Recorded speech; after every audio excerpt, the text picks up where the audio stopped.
Wentz's place, but Eagles barely hang on. East Rutherford, NJ. There was no drop-off from Carson Wentz to Nick Foles at quarterback. There was a drop-off, however, on defense as the Eagles had to hang on to beat the lowly Giants 34-29. The win was secured when Giants quarterback Eli Manning threw incomplete into the end zone on 4th and goal from the 11. Foles was starting his first game in place of Wentz, who tore his ACL last week and is out for the season. Foles completed 24 of 38 passes for 237 yards and 4 touchdowns as the Eagles improved to 12-2. They clinched at least a first-round bye in the playoffs. They can clinch the top seed in the NFC playoffs with their next win or Minnesota loss. But this was hardly easy against a Giants team that came into the game 2-11. The Giants gashed the Eagles for 497 total yards, and Eli Manning threw for 427 yards. It was the second time Manning had surpassed 300 yards passing this season, both coming against the Eagles. The Giants, who came into the game at 2-11, hadn't surpassed 24 points in a game this season. They had 23 points at halftime. But Foles was able to lead the offense. He matched Wentz's season high with the 4 touchdowns. Wentz did it 4 times this season.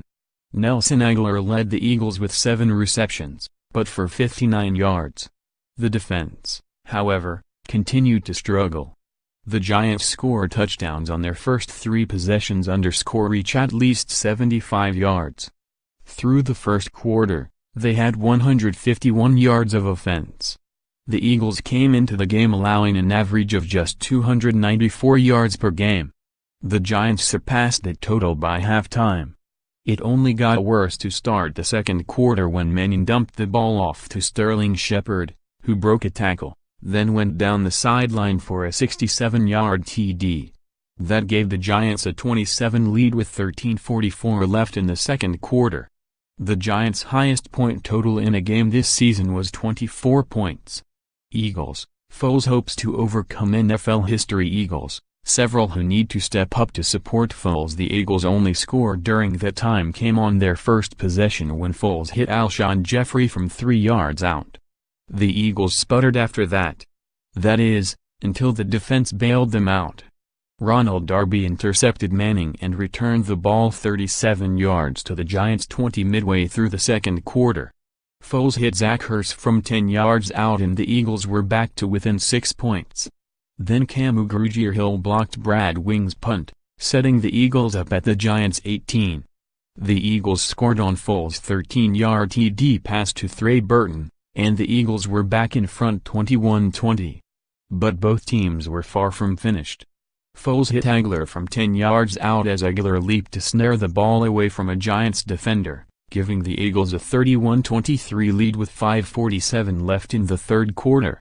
But the Eagles couldn't put the Giants away, largely of their own doing.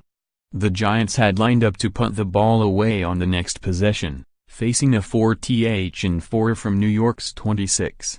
But the Eagles were whistled for a neutral zone infraction, giving the Giants a first down. They converted that into a 57-yard touchdown from Manning to Tavares King, and after a failed 2-point conversion, the Giants were within 2 points heading into the fourth quarter. Elliott's field goal put the Eagles up by 5 with 3:56 left. The Giants weren't finished. They got a first down at the Eagles' 9 with about a minute remaining. Then on 4th down, Manning went into the back-to-end zone, but safety Corey Graham knocked the pass away. Then the Eagles exhaled. It seemed like the Eagles were building towards Ajayi becoming the lead back over the past few weeks. And that was the case on Sunday. Ajayi started and got most of the carries. He finished with 12 carries for 49 yards. That included a sequence in the third quarter in which he gained 22 yards on a 2-and-10 run. On the next play, he caught a swing pass and turned it into a 32-yard gain down to the Giants' 5.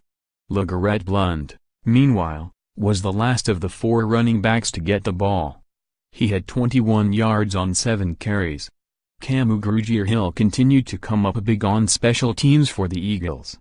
Late in the second quarter, Grugier-Hill broke through the Giants' line and blocked Brad Wing's punt, giving the Eagles the ball at New York's 18-yard line. The Eagles turned that into a touchdown for a 21-20 lead. It was Grugier Hill's first career blocked punt. Grugier Hill came into the game leading the Eagles with 14 special teams tackles. He also kicked off during a game against the Cowboys when Jake Elliott suffered a concussion. In the fourth quarter, Malcolm Jenkins blocked a field goal attempt, preserving the Eagles' 2-point lead at the time. But it wasn't all good for the special teams unit. A neutral zone infraction gave the Giants a first down late in the third quarter, which they converted into a touchdown. Left guard Stefan Wisniewski sat out Sunday with an ankle injury. He was replaced in the starting lineup by Chance Warmack. Last week, Warmack replaced Wisniewski after he suffered the ankle injury. Warmack didn't play well and was replaced by Isaac Seumalo. Cornerback Russell Douglas was also among the inactives for the Eagles. It's the first time that Douglas wasn't on the game day roster since the season opener. Special teams ace Brian Brayman was on the active roster. Douglas had played 1 or fewer snaps on defense in 3 of the last 4 games. Contact Martin Frank at delawareinline.com. Follow on Twitter at mfrankenflo.